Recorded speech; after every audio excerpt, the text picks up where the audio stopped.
Everyone, good morning. তো এটা ছিল পরের দিন সকালের আর কি ভিডিও। তো এইদিকে দেখো ওই যে উঁকি মারছে সূর্য মামা।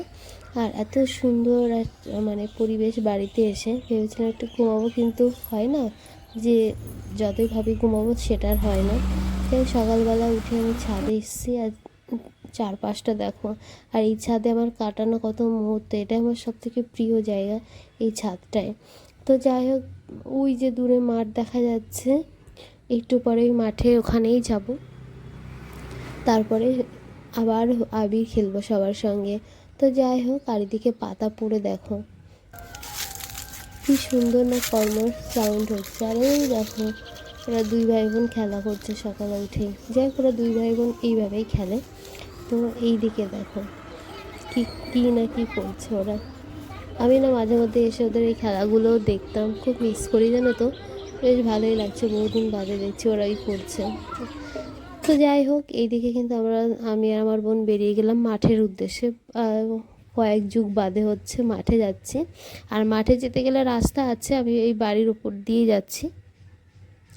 দেখো এখানে কত ছাগলের বাচ্চা। যাই হোক, এখানেই সব কিছু বাঁধা আছে, যাদের বাড়ি তাদেরই জিনিস। তো এই যে মাঠে চলে এসেছি।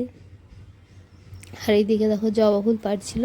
এটা হচ্ছে আমাদের ধান ক্ষেত। আর এই যে পুকুরটা কিন্তু জল শুকিয়ে গেছে।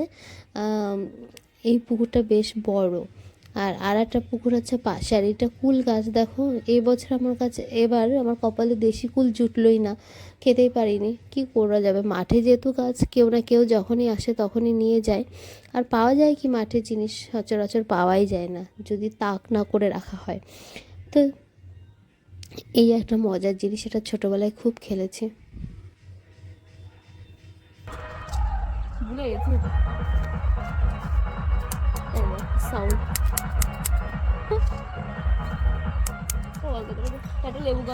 চলে গেলাম, চলো একটু ভেতরে যায়। আর এই যে মাঠে এসে মাটির হচ্ছে মেঠো গন্ধে মানে একদম মনটা ভরে উঠলো। এই যে আমরা সকালে মাঠে এসেছি। আর এই যে দেখো, অনেকদিন বাদে গম চাষ করা হচ্ছে মাঠে। তা আমাদের না, পটল চাষ না, এটা লোক। আর এই মাঠে আসলে না হাজারো স্মৃতি, মানে দেখো মনে হয় যে বাবা হয়তো আছেন। মাঝে মধ্যে বাবাকে ভাতও দিতে এসছে। এই যে কত মুকুল এসছে আমাদের কাছে।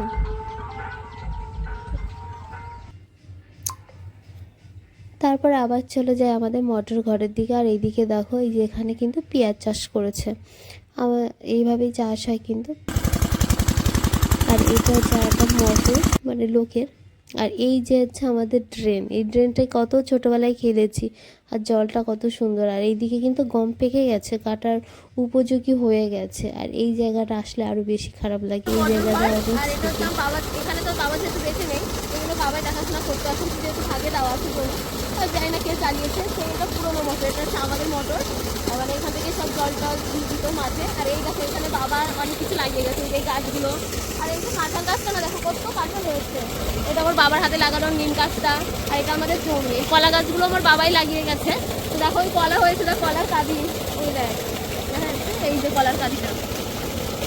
আর এই দেখো কত স্মৃতি এখানে মানে জমা আছে। তো আমি যাই হোক, আমাদের মোটর চলছে, এখন ব্রাশটা করি।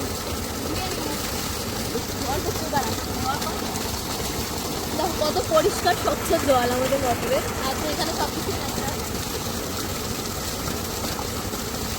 তো যাই হোক, এখানে আসলে মন তেমনি শান্তি। আর এই দেখো আমাদের ভাঙা কলেটা। আর আসার সময় ঘটলো গেছে অলৌকিক ঘটনা, বন্যা পড়ে গেছে ড্রেনে। তো যাই হোক, এটা আমি জুম ভিডিও করেছিলাম, দেখো কি অবস্থা পড়ে গিয়ে। আর পড়ে চলে যাচ্ছে গট করে বাড়ি যাওয়ার উদ্দেশ্যে রান্না দিয়ে দিয়েছে আমাকে ফেলে। যাই হোক, রাগে নিয়ে একটু মজা করছিলাম। যাই হোক, একটু লেগেছে ব্যথা।